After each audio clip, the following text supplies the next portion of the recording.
namna ya kutembea kwenye miujiza mikubwa na shuhuda kubwa.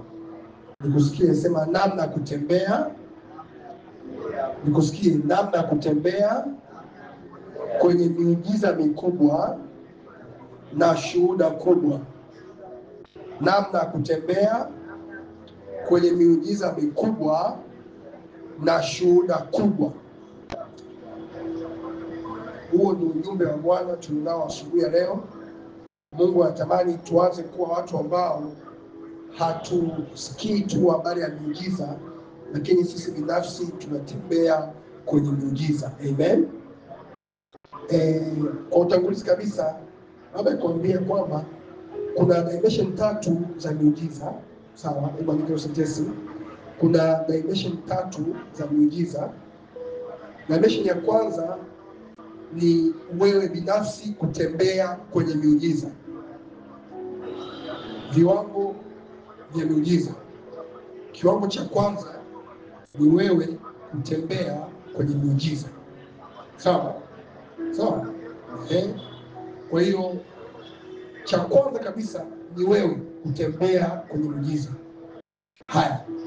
Kiwango cha pili cha miujiza ni Mungu kutenda miujiza kupitia wewe. Kiwango cha kwanza ni wewe binafsi kutembea kwenye miujiza. Kiwango cha pili ni Mungu kutenda miujiza kupitia wewe. Na hii ndio ambayo watu wengi wanaifahamu. Niliposema neno miujiza, wakashafikiria kichwani mwao miujiza fulani ambayo mtumishi fulani wa Mungu anaifanyaga. Labda hawa manabii na mitume wanafanya kupata miujiza mingi. Prophet of God, there is a miracle. Mtume, kuna muujiza huku. Hiyo ndio ambayo mnaifahamu sana. Lakini nilikwambia kiwango cha kwanza ni wewe binafsi kutembea kwenye nini? Kwenye miujiza. Kiwango cha pili ni Mungu kutenda miujiza kupitia wewe. Na nimesema wewe nikimaanisha wewe. Usiseme mtumishi wa Mungu, sema kupitia. Niandikie Mungu kutenda miujiza kupitia mimi. Sawa?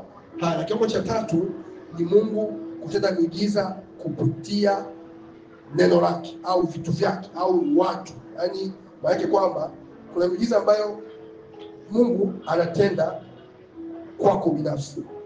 Kuna miujiza ambayo wewe unatenda kwa wengine. Alafu kuna miujiza ambayo watu wengine wanatenda kwako au kwa wengine pia. Sio unaelewa hapo? Kwanza ni wewe kutembea kwenye miujiza. Ya pili, wewe unatenda miujiza. Ya tatu, watu wengine wanafanya nini? Miujiza. Sawa? Hakika tunaendelea. Fungua kitabu cha Isaya sura ya 8 mstari wa 18. ABC, tu ishara na ajabu. Ili neno tu ishara na ajabu ni andiko. Sawa? Sio tu msemo fulani wa kanisa. Tu ishara na ajabu ni andiko. Isaya 8:18. Hebu fungua Biblia yako hapo kwenye kitabu cha Isaya sura ya 8 mstari wa 18, uone kabisa kwamba sisi ABC tulijiona hapo. Baba yetu aliona hapo akatupatia hili neno na sisi tunaenda nao. Naomba nisomee 1, 2, 3. Isaya 8:18 anasemaje? Angalieni, mimi na watoto hawa niliopewa na Bwana, tu ishara na ajabu katika Israeli, zitokazo kwa Bwana wa majeshi, yeye akaaye katika mlima Sayuni. Rudia tena, angalieni, mimi na watoto hawa niliopewa na Bwana, tu ishara na ajabu katika Israeli, zitokazo kwa Bwana wa majeshi, yeye akaaye katika mlima Sayuni. Manake baba yetu Bishop Dickson Koleka Gudumila pamoja na sisi watoto wake tu ishara na nini? Mimi mchungaji Ebeneza Chaula pamoja na wewe mshirika wangu tu ishara na nini? Sema sisi tu ishara na ajabu. Kwa hiyo kabla ya mambo yote kutokea, Mungu kwanza anakufanya wewe kuwa ishara na ajabu. Hebu Bwana akufanye wewe kuwa na ajabu kwa jina la Yesu. Nasema hivi, Bwana akufanye wewe kuwa ishara na ajabu kwa jina la Yesu. Kwa hiyo moja jiombee, Bwana nifanye mimi kuwa ishara na ajabu kwa jina la Yesu. Jiombee dakika moja wewe. Nenda kwa lugha kwa sauti kabisa nikusikie ukijiombea hivyo. Baba nifanye mimi kuwa ishara na ajabu. Baba nifanye mimi kuwa ishara na ajabu. Lekatose prehenda embrezuve de hata libayanda reko shamba la basia. Baba unifanye mimi kuwa ishara na ajabu. Jiombee, jiombee, nikusikie sasa unajiombea.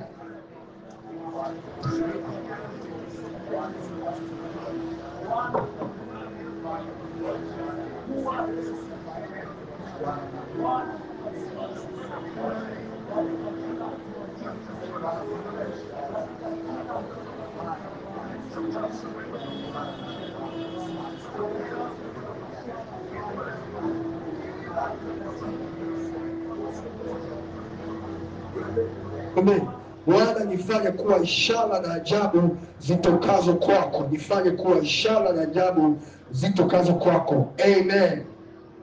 Sasa nilikwambia namna ya kutembea kwenye miujiza mikubwa na shuhuda kubwa. Unajua miujiza na shuhuda ni vitu ambavyo ni mapacha. Ukitokea muujiza unazalisha shuhuda. Nakumbuka mwaka huu tuliona sisi sema nguvu ya shuhuda. Nakumbuka sisi zetu Sasa baada ya kujifunza kwa habari ya nguvu ya shuhuda, sasa tunataka tujifunze kwa habari ya namna ya kutembea kwenye miujiza mikubwa. Sasa kuna maneno kadhaa hapa nataka kupatia maana yake. Maana ya maneno miujiza. Nini maana ya miujiza? Nini maana ya miujiza? Naposema kwa habari ya miujiza, nini maana ya miujiza? Cha kuzingatia ni kwamba ni kweli dunia hii tunayoishi ni dunia ambayo inaendeshwa na kanuni. Sawa? Maisha yametengenezwa, maisha yameumbwa, maisha yamefanywa kuendeshwa kwa kanuni. Lakini kuna upande wa miujiza. Sawa? Kuna upande wa miujiza. Na leo hii asubuhi leo ni ombi langu kwamba Bwana akutambulishe upande wake wa miujiza kwa jina la Yesu. Mungu haishi tu kufanya mambo kwa kanuni, lakini pia ni Mungu ambaye anaweza kufanya miujiza kwa jina la Yesu. Na leo hii asubuhi ya leo Bwana akutendee muujiza kwa jina la Yesu. Kuanzia leo pokea neema ya kuanza kutembea kwenye miujiza kwa jina la Yesu. Nini maana ya miujiza? Miujiza ni utendaji wa Mungu mwenyewe. Miujiza ni utendaji wa Mungu mwenyewe, neno lake, roho wake, kalama za roho wake, na watumishi wake aliowapaka mafuta. Miujiza ni utendaji wa Mungu mwenyewe, neno lake, roho wake, karama za roho wake na watumishi wake aliowapaka mafuta, Nini maana miujiza? Ni utendaji wa Mungu mwenyewe, neno lake, roho wake, kalama za roho wake na watumishi wake aliowapaka mafuta. Mpaka hapo umefika Unajua sababu unajua kuna watu ambao wakiwa shuleni imla ilikuwa inawasumbua sana. Dictation. Sasa nawasaidia kujirudia sababu najua Kwa mtoto dictation ni kitu ambacho walimu wanakipenda sana ili uweze kuandika hivyo. Haya, turudi tena. Naomba unisomee kwa sauti. Anasemaje? Miujiza ni utendaji wa Mungu mwenyewe.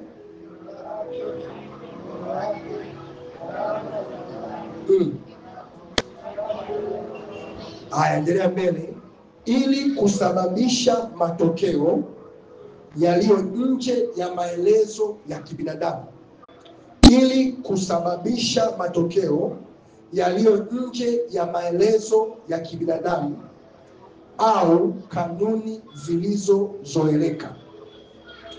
Ili kusababisha matokeo yaliyo nje ya maelezo ya kibinadamu au kanuni zilizozoeleka. Ili kusababisha matokeo yaliyo nje ya maelezo ya kibinadamu au kanuni zilizozoeleka. Naomba sasa unisomee kuanzia mwanzo mpaka mwisho. 1, 2, 3 nikusikie. Unasoma kwa sauti sasa. 1, mtoe sauti.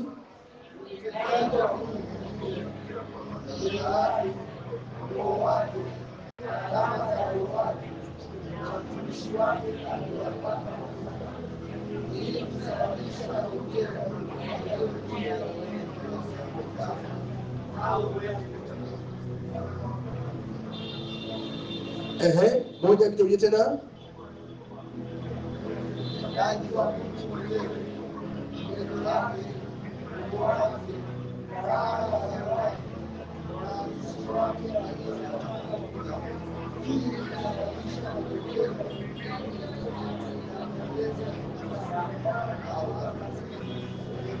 Okay, naomba nikusomee tena. Ni utendaji wa Mungu mwenyewe, neno lake, roho wake, kalama za roho wake na watumishi wake wapaka mafuta, sawa? Ili kusababisha nini? Matokeo yaliyo nje ya maelezo ya kibinadamu au kanuni zilizozoeleka. Sasa kwa maana hii ni kwamba kitu hakiruhusiwi kuitwa ni muujiza kama kina maelezo ya kibinadamu. Nisaidie kwa hiyo sentensi tafadhali. Kitu hakiruhusiwi kuitwa ni muujiza kama kina maelezo ya kibinadamu au kanuni zilizozoeleka. Narudia tena. Jambo lolote lile haliruhusiwi kuitwa muujiza kama lina maelezo ya kibinadamu na ni ya kanuni zilizozoeleka. Kwa mpaka jambo liitwe muujiza, lazima liwe limepita maelezo ya kibinadamu na limepita kanuni zilizozoeleka. Hebu niangalie hapa mbele. Baba na mama wakikutana na wakiwa wamepatia majina sahihi, sawa, atapatikana mtoto. Kweli si kweli? Kweli si kweli? Je, huo ni muujiza? Huo ni muujiza? Ila fikiria mama au mwanamke ambaye aliambiwa kwamba ana uvimbe tumboni, hivyo hawezi kubeba mimba. Wanaita fibroid kitaalamu zaidi. Sina mambo watu wanaita fibroid. Mwanamke ambaye ana fibroid, alafu baada ya kuomba, baada ya maombezi akashika mimba, hiyo tunasema kwamba ni muujiza sasa. Lakini kama ni baba au mama tu kawaida, kutaka ni majira sahihi wakapatia muda, mama anashika mimba, sasa huo sio muujiza. Sawa? Au niseme kwa mfano labda mume na mke ambao wamekaa miaka 15 ya ndoa, hawajawahi kupata mtoto. Alafu baada ya maombezi kutana na mtumishi wa Mungu akaombewa, au baada ya kutana nafanya Mungu akapata kama siri, wakazaa mtoto, huo ni muujiza. Sawa? Baada ya miaka nimesema 15 ya ndoa, na ushuhuda wa baba yetu katibu wa pale Msewe anaitwa Godini Mwanga, ambaye alikaa kwenye ndoa muda wa miaka kama 7 bila mtoto. Mwaka wa 7 akabaki ukiapo kishika mimba, kuna hospitali ambayo mimba ipo nje ya kizazi. Baada ya miaka 7 ya kusubiri mtoto, akaja mtoto wa muujiza, alafu madaktari kwamba hiyo mimba ipo nje ya nini, ya kizazi. Lakini cha leo kabisa kwamba akaenda kaambia na mtumishi wa baba yetu, baada ya miezi ile 9 yule mtoto alizaliwa. Huo ni muujiza, sio muujiza? Sababu mimba ya kawaida huwa inakaa kwenye kizazi, lakini ile mimba ipo nje ya nini, ya kizazi. Wake pale kwa pamoja kabisa na kwamba inaweza ikapasuliwa pale.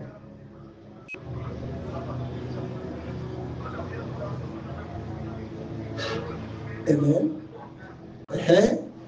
Kwa hiyo akapata ujauzito, alafu baada ya miezi 9 akajifungua vizuri. Huo sasa tunasema nini? Ni muujiza. Kuna wale wanaume wanasema kwamba Yesu ndio mtezo fani ya ajabu, wanasema raw sperm count. Kiasi kama niko wanaume kwa pana mbegu ya mbegu zake anasema nini? Kuzalisha. Sio hivyo, ni chache. Au hawezi kuzalisha. Sisi nitoje kitaalamu hiyo. Madaktari mengi ya kitaalamu, lakini huyo mwanaume alafu akaombewa mtu akashika mimba, maana huo ndio muujiza. Sawa? Haya, kwa hiyo muujiza ni jambo ambalo lipo nje ya kanuni za kibinadamu, lipo nje ya mambo ambayo yamezoeleka kikawaida. Nilisikia ushuhuda mmoja wa Askofu Zakaria Kakobe. Alikuwa na mshirika wake mmoja. Huyo mama alienda kwa Askofu Kakobe akamwambia, mimi na mwanangu yuko Marekani, naomba uniombee kitambaa. Mshaombee kitambaa, nitamtumia kule Marekani ili aweze kushika mimba. Ana ndoa muda mrefu, hajawahi kushika mimba. Kwa hiyo sasa Askofu Kakobe, sababu hakutaka kumkesha tamaa, kama haiti kitambaa, Baba, kwa jina la Yesu na kibali kitambaa, huyu mama sasa na imani yake naomba mpatie. Amen. Mama achukue kitambaa akakisafirisha kwenye ndege. Ni ajabu pale ambapo mshirika wangu bado hujapanda ndege, alafu kitambaa kimepanda ndege. Nasema hivi, utapanda ndege kwa jina la Yesu. Amen. I say, kama vitambaa vinapanda ndege, wewe bwana. Kama magari ambayo hayana hata uhai yanapanda ndege. Ndio kuna magari ambayo yanasafiri kutoka nje kuna hadi hapa kwa ndege. Vipi wewe? Sema I refuse. Sasa akawa amekiombea kile kitambaa kikasafiri kikaenda Marekani. Nimesema kwa sababu Mungu alipatia neema wiki hii nienda Musoma hadi Mwanza kwa ndege. Sawa? Nashuka pale ile ndege kubwa kabisa. Sasa mimi siwezi kupost mambo yangu na post. Ile utakuta watu wengine ambao wakibadilika chombo kidirisha kile. Yuko hivi. Muone ipo ndege. Lakini namshukuru Mungu na mimi nimepanda ndege. Amen. Baba anazitadaa za angani. Kwa hiyo tutazipanda sana. Amen. Kwa hiyo mtoto wake kule Canada akatumia kile kitambaa ambacho kimeombewa na Askofu Kakobe. Sasa yule dada naye kama imani akaanza kukilalia, hapo na kilalia kile kitambaa, anaamini kwamba atashika mimba. Baada ya muda kama mwezi mmoja akajigundua kwamba ameshika nini? Mimba. Akamwambia mume wangu, nimeshika mimba. Sasa mume wake acha nimtania kwa sababu jambo ambalo lilitokea, yule mwanamke alitolewa kizazi. Yule mwanamke fanya nini? Alitolewa kizazi. Sasa mtu ambaye ana kizazi ameshika mimba, try to explain, isaidie kuelezea. Kwa hiyo sasa akasema, mmoja akasema, umeshika mimba tokea wapi? Sababu hana nini? Kizazi. Lakini yule mama kweli akamwambia, nilipewa kitambaa na mama yangu mzazi tokea Tanzania, akawa amekiombea mtumishi wa Mungu, baada hapo akamletea shuhuda. Kwa mambo kama hayo yanawezekana kabisa. Sema amen. Mungu yeye hazuii na kanuni, hazuii na mambo ambayo tumezoea. Anaweza akatenda miujiza. Sema amen. Hebu fikiria, kazi zimetangaza kiwe. Sawa? Umoja wa Mataifa. Alafu mtu kama huyu hapa anaitwa Loleni ana diploma. Ile kazi ilikuwa inahitaji watu ambao wana masters na kuendelea. Mtu mwenye diploma aka-apply, cha kwanza akafanikiwa kuitwa kwenye interview. Mtu ambaye kwenye vigezo hastahili, lakini yeye naye akaka CV yake, walivyoangalia CV yake sio huyu hapo hana vigezo vya masters hadi PhD, lakini hebu tumwite. Huyu jamaa ana diploma yake anaitwa yule. Alafu ile kazi wamepeleka pesa watu kama 200. Kati watu 200 wakaacha wengine wote wenye masters, wenye PhD, wenye sifa fulani, wakamchukua mtu mwenye diploma kama huyu. Jamani, huo sio muujiza? Ndio kuelezea kwamba kuna mambo ambayo Mungu anataka kufanya yaliyo nje ya kanuni za kibinadamu. Kweli kwamba chochote ambacho kinatolewa maisha yako ambacho una maelezo nayo, huo sio muujiza. Muujiza ni yale mambo ambayo yanakutokea alafu huna maelezo. Sawa? Kwa mfano, 1 ni ngapi? 1 ni ngapi? Hebu niambie. 1 ni ngapi? Haya, hadi yule amesema 1 ni ngapi? 2. Lakini kwa Mungu sio wakati wote 1 ni 2. Hebu fikiria, samaki wangapi? 5. Mikate 5 na samaki 2 wakawalisha watu 5. Nisaidie kupiga hiyo hesabu. Inawezekana samaki wangapi? 2 na mikate 5 ikalisha watu wangapi? 3,000, 4,000. Inawezekanaje? Hesabu za Mungu siku zote huwa hazifanani hesabu za wanadamu. Kwa hiyo 1+1 ni 2, hiyo ni kibinadamu. Ila kwa Mungu 1+1 ni jibu ambalo Mungu mwenyewe analijua. Narudia tena, 1+1 kwa wanadamu ni ngapi? 2. Ila kwa Mungu 1+1 ni jibu ambalo yeye mwenyewe analijua. Huo ni muujiza. Na mimi nakuombea kwamba kama ambavyo unanisikiliza, Bwana akutendee muujiza kwa jina la Yesu. Nasema hivi, Bwana akutendee muujiza kwa jina la Yesu. Mambo ambayo hayana maelezo ya kibinadamu kwa jina la Yesu. Hebu fikiria mtu ameajiriwa kazini kama ni kusafisha choo. Sawa? Mshahara wake labda kwa mwezi ni 250,000. Alafu from nowhere kampuni inajaribu kumpa mkataba wa kudumu. Alafu mshahara wake anaupandisha tokea 250,000 hadi 1,000,000. Anayesafisha nini nimesema? Choo. Mshahara ni shilingi ngapi? 1,000,000. Jamani, miujiza bado ipo. Sema naamini kwenye miujiza. Sema naamini kwenye miujiza. I believe in miracles. Sema I believe in miracles. Yes, miujiza bado ipo watu wa Mungu. Amen. Sema hivi, miujiza bado ipo. Amen. Kwa hiyo muujiza lazima uwe nje ya maelezo ya kibinadamu au kanuni ambazo zimezoeleka. Nimesemaje? Muujiza lazima iwe nje ya maelezo ya kibinadamu na kanuni zilizozoeleka. Amen. Sasa ukiangalia maana iliyokupatia, hii maana yangu ina mambo kama kadhaa ambayo ni vyanzo vikuu ya miujiza ambayo tamani leo tuanze na baadhi. Nisema kwamba miujiza ni utendaji, soma pale, nenda pale. Miujiza ni utendaji wa nani? Wa Mungu mwenyewe, neno lake, roho wake, kalama za roho wake na watumishi wake waliopakwa mafuta.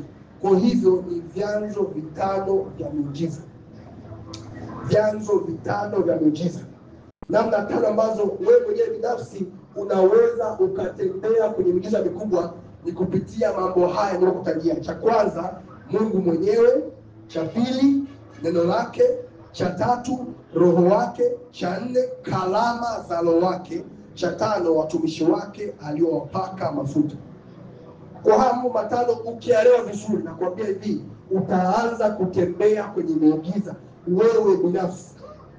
Na unajua la miujiza si tu ufike mahali ambapo unaweza ukawatendea wengine miujiza, ila mahali ambapo wewe mwenyewe pia unatendewa miujiza. Unaelewa vizuri? Yaani watu wengi wanatamani kuona miujiza ikifanyika kwa watu wengine, ila tufike mahali ambapo tunatamani miujiza itendeke kwetu binafsi. Yaani maisha yako wewe yamejaa miujiza. Kuna overflow of experience. Hazina nini? Sijui unaelewa mambo. Kuna overflow of nini jamani? Na experience. Hazina nini? Hiyo ndio miujiza. Mshahara wako hapa ndio kitu kimoja. Ni wasomi ambao mnasoma Kampala. Mtasoma maize chuo alafu muajiriwe sehemu. Mshahara wako kwa mwezi ni milioni 2. Ukifikiria kwamba hiyo milioni 2 ndio itatosha kuyakimu mahitaji yako yote, si kweli. Na baadhi ya mambo ya maisha mshahara hauwezi kutosha.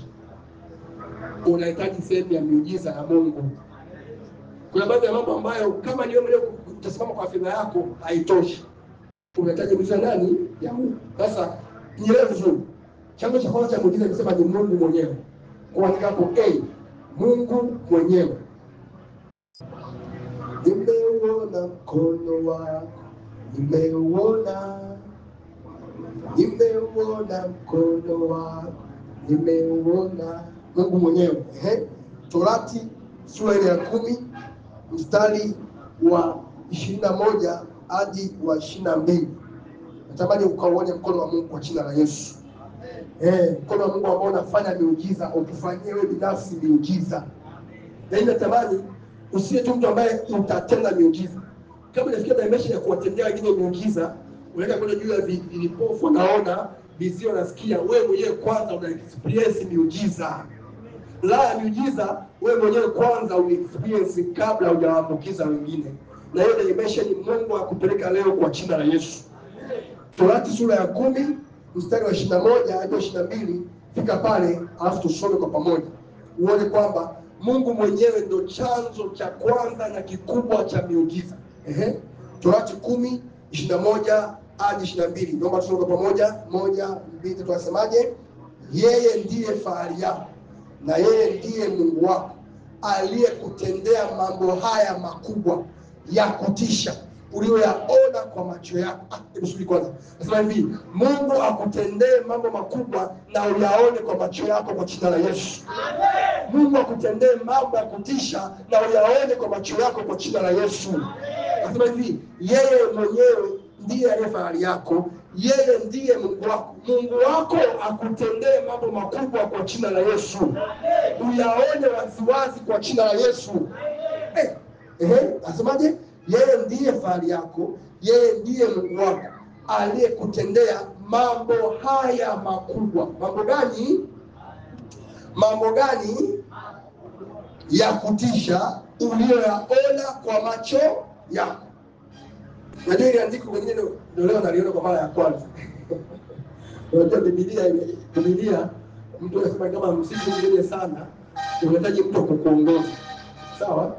Kwenye Biblia unasoma kile ambacho umekiona wewe. Kwa hiyo mabadiliko kama haya huwezi kuyaona mpaka utoe mwalimu au mtae neno la Mungu au video za watumishi wa Mungu, mambo kama unatanayo. Kwa hiyo kama unajua soma Biblia, utayo Torati sura ya 10 ukishaanza kitabu cha Torati kizima. Kwa hiyo nasema pastor, leo wiki hii nimesoma kitabu cha Torati chote, nimekimaliza chote, lakini hiyo andiko hajaliona. Sasa nimekuonyesha hapo. Kama Biblia yako pigia mstari, kama ni kwenye simu highlight kabisa. Hilo ndio ni muhimu kulifahamu. Haya, sema mambo haya makubwa. Mambo haya makubwa ya kutisha. Haya, hebu nisome kwa Kiingereza hapo nikuonyeshe kitu fulani. Kwa Kiingereza hapo, kwa lugha ya Kizungu, anasema kwamba great and terrible things. Torati sura ya 10 mstari wa 21.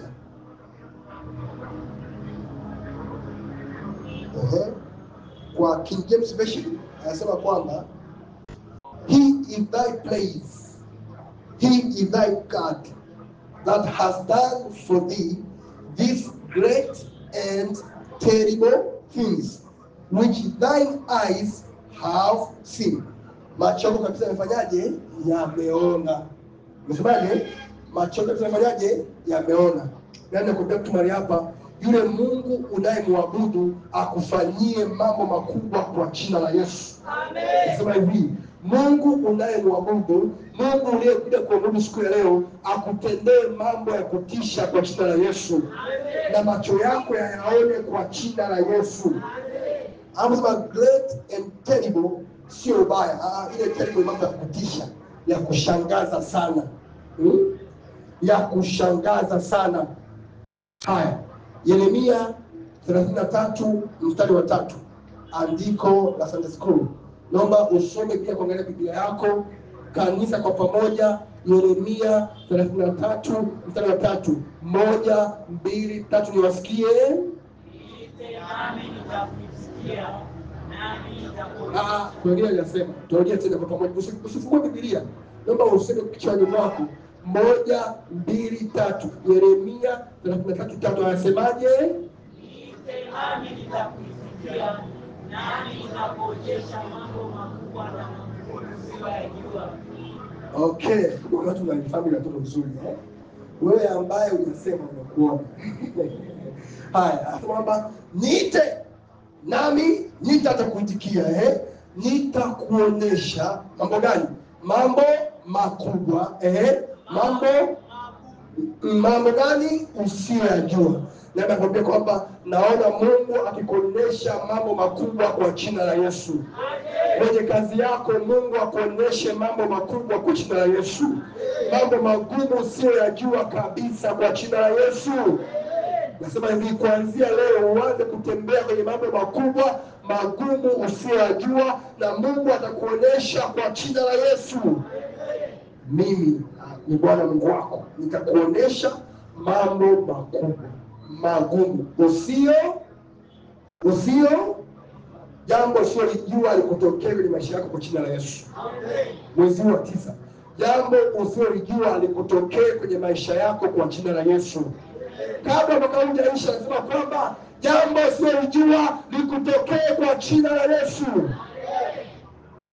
Ayubu sura ya 5 mstari wa 8 hadi wa 9. Mwaka 2024 kwenye siku yangu ya kuzaliwa tarehe 27 mwezi wa 7, nikawa nimefanya 2023. Yes. 2023 nikawa nimeamka mapema, nikamwambia baba yangu wa kiroho, Mungu duniani, nikamwambia baba, namshukuru Mungu kwamba leo ni siku yangu ya kuzaliwa. Nikawa pia nimesindikiza na sadaka yangu kidogo pale, sawa, kilichokuwa kama 100,000 hivi. Baba akawa amenipatia hili andiko kwenye siku yangu ya kuzaliwa, alafu baadaye tukiwa ni kitiketi ya mwezi wa 8, baba akawa amedeclare hili andiko kama andiko la mwaka 2024. Kwa ni mwaka wa mambo makuu ya miujiza sio na mwisho. Mwaka wa mambo makuu, mwaka wa maajabu yasiyohesabika. Yes. Mwaka wa maajabu sio nini? Yasiyohesabika. Sasa nikuonyeshe kwamba Mungu wako anaweza kutenda maajabu yasiyohesabika. Ayubu 5:8 hadi 9. Ayubu 5:8 hadi 9. Naomba kila mtu afungue Biblia yake na kisha unaisoma Biblia yako. Ayubu 5:8 hadi 9. Naomba tusome kwa pamoja. 1, 2, 3. Nasemaje? Lakini mimi ningemtafuta Mungu, ningemwekewa Mungu dawa yangu. Baki hapa, dawa ni kama vile ningempelekea Mungu kesi yangu. Your case shall be sorted. Baki hapa kama vile ningempelekea Mungu nini? Kesi yangu. Haya, kwa pamoja sio mstari wa 9 kwa sauti. Mstari wa 9. Yeye afanyaye mambo yasiyotambulikana, mambo ya ajabu yasiyohesabika. Kwa sauti tena 1, 2 kwa sauti.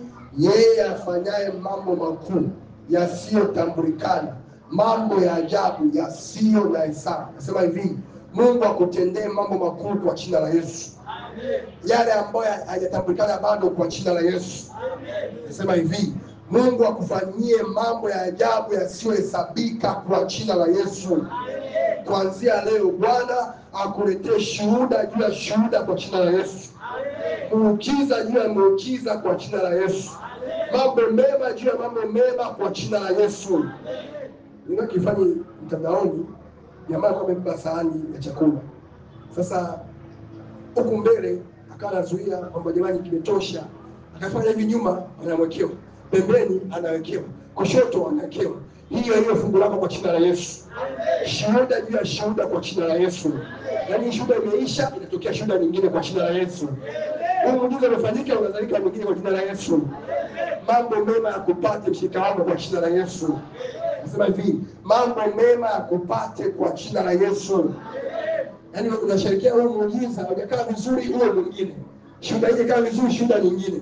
Hayo maisha yako kwa jina la Yesu. Huu ni msimu wa shuhuda zisizo na hesabu kwa jina la Yesu. Nasema hivi, msimu huu ni msimu ambao utakuwa na maajabu yasiyohesabika kwa jina la Yesu. Kama nilisema amina kubwa. Amina kubwa. Amina kubwa. Nasema hivi, ubora juu ya maisha yako kwa jina la Yesu. Haya, Zaburi 77 pale mbele ya Ayubu ni Zaburi. Zaburi 77:13 hadi 14. Zaburi 77:13 hadi 14. Mara basuri bahate. Anasemaje? Zaburi 77:13. 1, 2, 3. Njia yako katika utakatifu. Kwanza. Mungu, njia yako katika, manake njia zote za Mungu zipo katika utakatifu. Kwa hiyo kama yone njia ya Mungu ya mafanikio ni njia nini? Ya utakatifu. Njia ya Mungu ya kuingia kwenye ndoa njema ni njia nini? Ya utakatifu. Njia ya Mungu ya ustawi ni njia nini? Ya utakatifu. Mungu, njia yako i katika somo linasemaje? Njia yako nini? Katika utakatifu. Maana mtu yote ambaye ataanza kuishi maisha matakatifu atakuwa kwenye njia za kimungu. Mtu ambaye ataanza kuishi maisha matakatifu atatembea kwenye njia za nimesema za kimungu. Kwa maana ukitembea njia za kimungu, yale mambo ambayo hayampati Mungu hayawezi kupata na wewe. Sawa? Yale mambo ambayo yanamfuata Mungu yanakufuata na wewe. Ndio maana kusisitiza sana, ni muhimu sana kutembea kwenye utakatifu. Narudia tena, ni muhimu sana kutembea kwenye utakatifu. Sababu gani? Ili yale ambayo yanamfuata Mungu yakufuate wewe, ili yale ambayo yanakuja kwa Mungu kwako, lazima utembee kwenye utakatifu. Maana kwamba njia ya Mungu ni njia ya utakatifu na ndio njia ya miujiza. Unaelewa? Njia ya Mungu ni njia ya utakatifu. Na kwa kuwa Mungu ni mtenda miujiza, basi Mungu huwa anakalisha miujiza. Sema amen. Isaya 35 mstari wa 8. Kuna jambo la ajabu kabisa liko pale. Yesema kwamba patakuwa na njia kuu mbili. Nayo njia na njia ya kuu. Ile njia inaitwa njia ya utakatifu. Wasio haki hawatapita katika njia hiyo. Ijapoonekana wajinga, lakini hawatapotea. Isaya 35:8. Isaya 35:8. Maana kwamba kuna njia ya utakatifu. Hii njia ya utakatifu wakati mwingine unaweza ukaonekana ni mjinga, lakini Biblia inasema kwamba hautapotea. Hautapotea. Mbona hiyo Biblia inasema? Hebu soma hapo ujione mwenyewe. Isaya 35:8. 1, 2, 3 soma zinasemaje? Hapo watakuwa na njia kuu. Njia ya utakatifu. Wasio safi hawatapita juu yake. Bali itakuwa kwa ajili ya watu hao wasafirio, wajapokuwa wajinga hawatapotea katika njia hiyo. Ulokole sio ushamba. Kwa sababu ulokole wa shamba, hapana, sisi sio washamba. Japokuwa tunaonekana ni wajinga, lakini hatutapotea katika njia hiyo. Kwa mwingine mtoto amefunga hata mabegi. Mbona sio unafunga wewe, una shida gani? Mwambie mimi sina shida yoyote, naelekea mbele, naelekea juu tu. Amen. Mbona wewe mlokole kila saa unaomba? Hata kama utaonekana ni mjinga. Biblia inasema kwamba wajapokuwa ni wajinga, yaani watu watakuwa ni mjinga fulani, lakini hautapotea. Imagine njia ya utakatifu, hautapotea. Vijana, naambia bwana, kuna watoto wanatoka na mabinti na vijana wana date. Wanasema hapana, mimi siwezi kudate sababu najua kabisa kwamba kuna mume mmoja tu ambaye Mungu ameniandalia, kuna mke mmoja tu ambaye Mungu ameniandalia. Kwa sababu kujaribu kwamba leo nipo mawasiliano A, kesho mawasiliano B, sababu najua kuna njia ya utakatifu. Ijapokuwa watakuwa wanasema wewe ni mjinga wewe, lakini jua kwamba hautapotea. Sema hivi, hautapotea. Amen. Ile njia ambayo Mungu amekuletea hautapotea kamwe kwa jina la Yesu. Sema amen. Sema sitapotea mimi. Sema sitapotea mimi. Haya, hili ni kitu cha Zaburi 77:13. Zaburi 77:13. Anasema kwamba Mungu njia yako i katika utakatifu. Maana yake ukitembea kwenye njia ya Mungu ya utakatifu, hiyo ndio njia ya miujiza. If you want to experience countless miracles, if you want to experience unlimited miracles, you must practice walking in holiness. Ukitaka kuiona miujiza isiyo na idadi, miujiza isiyo koma, lazima ujifunze kutembea katika utakatifu. Kwa hiyo kusema kwamba kuna overflow na experience ni kwa sababu ni mtu ambaye anatembea katika nini? Nikupa kodi. Sababu wengine wao wanaipanga tu vizuri. Kuna overflow na experience. Hazina maelezo. Hizo maelezo yake ni kwamba lazima utembee nini? Utakatifu.